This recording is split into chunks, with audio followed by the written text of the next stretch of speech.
তুমি এরকম আকর্ষণীয় ফটো তৈরি করতে পারবে। তো চলো শুরু করা যাক। এই যে কোনো একটা পোস্ট দেখে তার প্রম্পটটি কপি করে নাও এখান থেকে।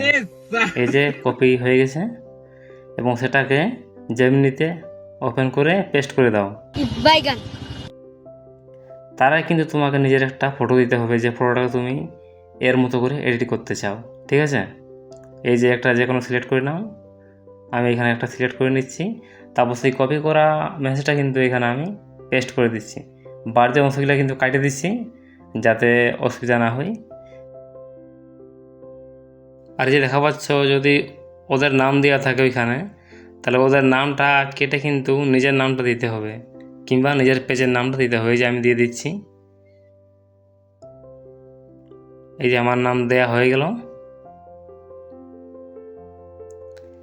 এবার উপরে যদি কোনো বিদেশি আসে যেমন বাংলাদেশ, তাহলে ইন্ডিয়া করে দাও, শ্রীলঙ্কা তাহলে ইন্ডিয়া করে দাও। तू समझा नहीं। তারপরে সেন্ড করে দাও। এই যে প্রসেসিং কাজ চলছে, ততক্ষণ তোমরা ভিডিওতে একটি লাইক দিয়ে দাও। আর যদি ইউজফুল মনে হয় তাহলে চ্যানেলটি সাবস্ক্রাইব করে রাখো, তোমাদের কাজে আসবে। দেখো কিছুক্ষণ প্রসেসিং নেবে এবং এই যে তোমার ছবি রেডি হয়ে যাবে। এই যে দেখতে পাচ্ছ কি সুন্দর হয়েছে কিন্তু হুবহু একদম তার মতোই।